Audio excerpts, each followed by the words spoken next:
그때 가이사 아구스도가 영을 내려 천하로 다 호적하라 하였으니 이 호적은 구레뉴가 수리아 총독이 되었을 때 처음 한 것이라.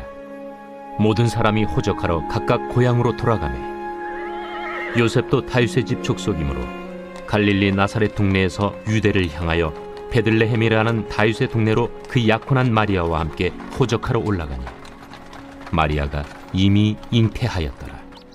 거기 있을 그때 해산한 날이 차서 첫 아들을 낳아 강보로 싸서 구유에 누였으니 이는 여관에 있을 곳이 없음이로라.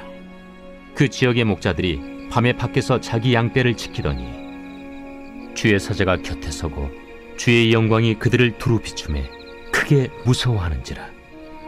천사가 이르되 무서워하지 말라. 보라, 내가 온 백성에게 미칠 큰 기쁨의 좋은 소식을 너희에게 전하노라.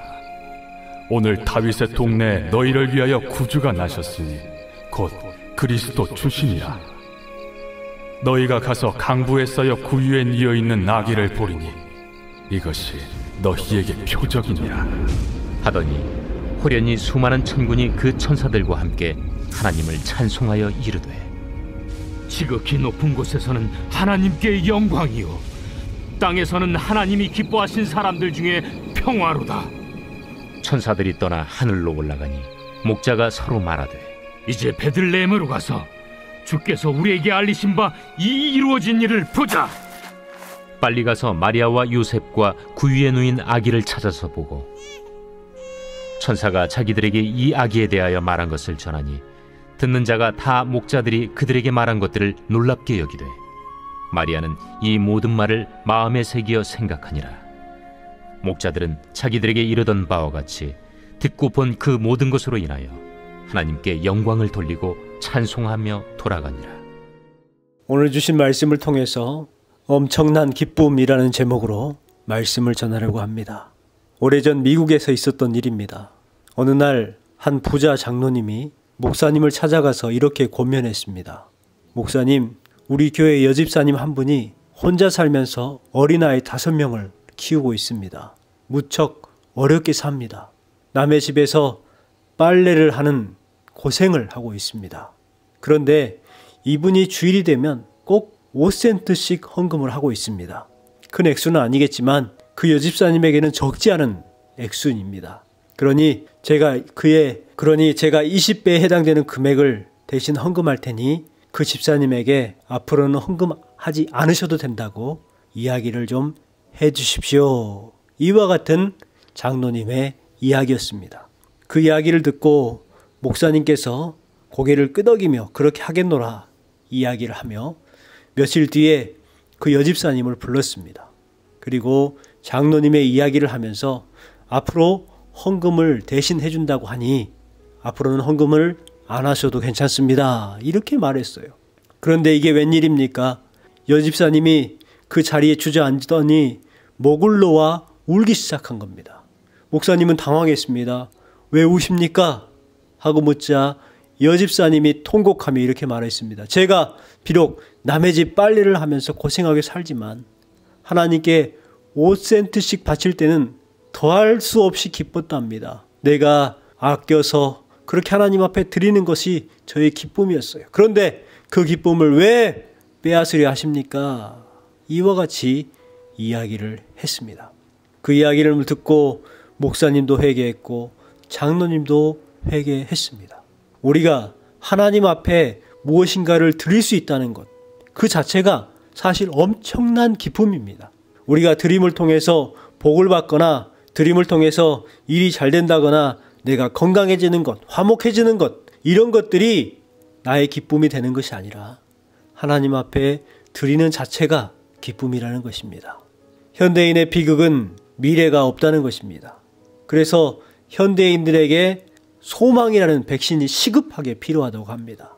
그러나 그리스도인들에게만은 미래가 있습니다. 그리스도 안에 있는 사람은 오늘보다 내일이 더 좋고 내일보다 모레가 더 좋습니다. 왜요? 앞으로 주실 영원한 생명을 기다리고 있기에 소망 가운데 살고 있기 때문입니다. 피지섬에 사는 원주민들의 관습 중에 죽은 사람을 부르는 초혼제라는 것이 있다고 합니다. 나무나 절벽에 올라가서 돌아오라 돌아오라 외칩니다. 그리고 슬프게 울부짖습니다. 이 원주민들은 죽은 사람을 더 이상 볼 수 없다는 생각에 오열을 하는 것입니다. 그리스도인들에게도 사랑하는 사람을 잃는다는 것 슬픈 일입니다. 그리고 죽은 이를 위해서 오열할 수도 있습니다. 그러나 곧 하나님의 말씀으로 위로를 받습니다. 성경에는 나팔 소리가 나매 죽은 자들이 썩지 아니할 것으로 다시 살아나고 라고 말씀이 기록되어 있습니다. 그렇습니다. 그리스도인의 죽음은 죽음이 아닙니다. 자는 것입니다. 우리는 아침에 침대에서 일어나는 것보다 부활의 때에 무덤에서 일어날 것을 더 분명하게 확실하게 믿어야 합니다. 오늘 말씀은 구원과 부활신앙의 출발점이 되는 말씀입니다. 예수 그리스도의 탄생이죠. 그 예수 그리스도의 탄생을 처음 경험했던 사람들은 어떠한 행동을 했는가, 어떠한 삶을 살았는가에 대해서 한번 살펴보려고 합니다. 먼저는 약속을 전하는 삶을 살아갔습니다. 하나님의 역사는 어떤 방법을 통해서라도 또 어떤 사람을 통해서라도 하나님께서는 일을 이루어 나가십니다. 하나님께서 역사를 만들어 나가시는데 꼭 하나님의 사람만 들어 쓰시는 것이 아니라 하나님을 알지 못하는 사람을 들어 쓰시는 것도 우리는 알 수가 있지요. 예수님이 태어나시기 전에 갑자기 황제는 온 백성들에게 호적 등록을 하라고 칙령을 내렸습니다. 사람들은 호적 등록을 하러 저마다 고향으로 가야 했어요. 요셉도 베들레헴이라는 다윗의 동네로 약혼자 마리아와 함께 등록하러 올라갑니다. 마리아는 임신 중이었습니다. 그런데 그 아이를 출산할 곳이 없어서 출산 후에 포대기에 싸서 구유에 아이를 눕히는 부모의 심정은 어떠했을까요? 여러분, 왜 하필이면 그때 인구조사를 했을까요? 왜 하필이면 그때 출산을 했을까요? 여기에 진정한 하나님의 목적이 있는 것을 보게 됩니다. 비록 황제는 로마가 세금을 부과하기 위한 것이지만 결국은 하나님은 그 일을 통해서 예수 그리스도의 탄생이 구약에 예언되어 있었던 그 역사를 성취하게 하셨습니다. 동시에 하나님의 약속을 이루어 가심을 보여주고 있는 것이죠. 요셉과 마리아의 일상적인 발걸음이 역사적인 발걸음으로 바뀌고 있는 것입니다. 여러분, 우리도 평범하고 반복적인 일상생활을 하는 인생 같지만 우리는 분명 하나님의 역사 가운데에 우리의 발걸음이 하루하루 역사적인 발걸음을 밟고 있다는 것을 우리는 믿어야 합니다. 나의 일상적인 생활을 재료 삼아서 하나님은 일하십니다. 그러므로 어떠한 상황에서도 끌어올리셔서 내 발을 반석 위에 두사 내 걸음을 견고하게 하시는 하나님을 신뢰하는 삶을 살아가야 합니다. 그 약속을 붙들고 전하는 삶을 살아가야 합니다.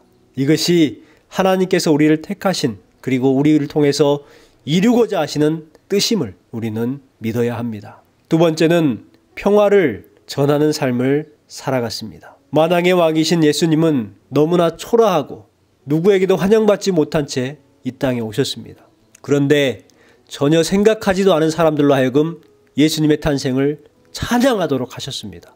그 사람들은 솔직히 별 볼 일 없는 목자들이었습니다. 그들에게 주의 사자가 나타나서 하나님의 복된 소식을 전합니다. 목자들은 두려워했습니다. 그러나 천사들은 그들을 위로하며 기쁨의 좋은 소식을 전합니다. 너희를 위하여 구주가 나셨으니 곧 그리스도 주시니라. 강보에 쌓여 구유에 누여있는 아기를 보리니 이것이 표적이 되겠다라고 말씀합니다. 지극히 높은 곳에서는 하나님의 영광이요 땅에서는 하나님이 기뻐하시는 사람들 중에 평화로다 라고 말씀합니다. 예수 그리스도는 초라한 모습으로 이 땅에 오셨지만 우리 예수님은 모든 사람에게 구주가 되셨습니다. 나와 같은 사람에게조차 구주가 되심으로 큰 기쁨을 선물로 주셨습니다. 그러므로 우리의 삶의 자리에서 큰 기쁨의 좋은 소식, 구원의 기쁨 좋은 소식을 당당하게 전하는 삶을 살아가야 하겠습니다. 우리의 마음 가운데 기쁨이 있고 구원의 큰 은혜가 있으면 우리는 기쁨의 삶을 살아갈 수가 있습니다. 구원을 얻어서 그리스도인으로 살아가는 우리 자신의 삶, 곧 하늘 시민으로서 삶을 살아간다는 것을 우리는 기억해야 합니다. 나의 삶을 통해서 하나님께 영광이 되는 삶을 살아야 합니다. 나의 삶을 통해서 세상에 평화의 메시지를 전하는 삶을 살아가야 합니다. 하나님께서 우리를 구원하신 것은 내 개인적인 구원만 이루는 것을 기뻐하시는 것이 아닙니다. 나를 통해서 다른 누군가를 구원하시는 하나님의 구원의 연속성을 발견할 수가 있습니다. 나 혼자 구원받는 것에 대해 만족하지 마십시오. 나를 통해서 그 누군가를 구원하기를 원하시는 분이 우리 하나님이십니다. 내가 내 가정에서, 나를 통해서 내 자녀들이, 나를 통해서 내 이웃들이 구원을 받는 기쁨의 소식을 하나님께서는 원하고 계십니다. 여러분이 평화의 도구로서의 삶을 살아가시기 바랍니다. 마지막 세 번째는 복음을 전하는 삶을 살아가야 합니다. 천사로부터 아기 예수에 대한 이야기를 직접 들었다 할지라도 목자들의 행동이 없었다면 그 영광스러운 경험을 하지 못했을 겁니다. 그러나 그들은 주저함 없이 바로 베들레헴으로 향했습니다. 그곳에서 구유에 누인 아기를 찾아냅니다. 여러분, 천사가 어디로 가라고 했는지 가르쳐주지 않았어요. 어디에 어떤 장소에 어떻게 되어 있다라고 말하지 않았어요. 그저 구유에 누인 아기를 볼 것인데 그것이 너희에게 주는 표적이니라 라고 말씀했을 뿐입니다. 여러분, 목자는 어디로 갈지 몰랐지만 찾아갔습니다. 아브라함은 갈 바를 알지 못했지만 하나님의 말씀에 순종하여 나아갔을 때에 하나님께서 약속하신 땅을 얻을 수가 있었던 것처럼 목자들은 천사가 전해준 그 복된 소식을 믿고 나아갔을 때에 비로소 구유에 누워있는 아기 예수를 찾아냈습니다. 목자들은 찾아낼 때까지 찾았을 겁니다. 목자들과 같이 끈기 있게 신앙생활하는 삶을 하나님께서는 원하십니다. 목자들은 천사에게 들었던 이야기들을 다른 사람들에게 전해주기 시작합니다. 18절 말씀에 듣는 자가 다 목자들이 그들에게 말하는 것을 놀랍게 여기되 19절에는 마리아는 지금까지 되어진 모든 일들을 마음에 새기고 깊이 생각하였다라고 말씀합니다. 20절에도 목자들은 듣고 본 그 모든 것으로 인하여 하나님께 영광을 돌리고 찬송하며 돌아갔다라고 기록합니다. 큰 기쁨의 좋은 소식인 복음을 듣고도 예수님을 찾고자 하는 행동으로 이어지지 않는다면 진정한 기쁨을 누리지 못합니다. 지금 이 땅에는 수많은 복음이 선포되고 있습니다. 기쁨의 소식, 좋은 소식, 복된 소식을 계속해서 전해주고 있습니다. 그러나 그 말씀을 듣고 하나님 앞에 나오지 않는다면 그것은 아무런 의미 없는 복음이 되고 마는 것입니다. 믿음 안에서 용기를 가지시고 행동할 때에 그 자리에서 역사가 나타납니다. 천사가 전해준 말씀을 듣고 믿고 즉각적으로 반응할 수 있었던 지혜와 용기, 그것이 목자들의 특징이요 장점이었습니다. 바로 우리에게도 그와 같은 믿음의 용기가 필요합니다. 행동이 필요합니다. 여러분, 오늘 또 예수 그리스도를 믿는 구원을 얻은 사람으로서 기쁨의 소식을 온전히 소유하시기 바랍니다. 또한 목자들이 듣고 본 그 모든 것들을 당당하게 전했던 것처럼 우리가 듣고 본 모든 것들을 당당하게 세상에 전할 수 있는 삶을 살아가야 합니다. 오늘 또 나에게 임하는 영광스러운 복음의 기쁨 소식을 내 삶을 통해서 세상에 나타내고 하나님께 영광이 되는 삶을 살아가야 합니다. 내가 듣고 보고 경험한 이 복음을 세상 사람들에게 당당하게 전할 수 있는 행동이 있는 그리스도인이 되시기를 주님의 이름으로 축원합니다.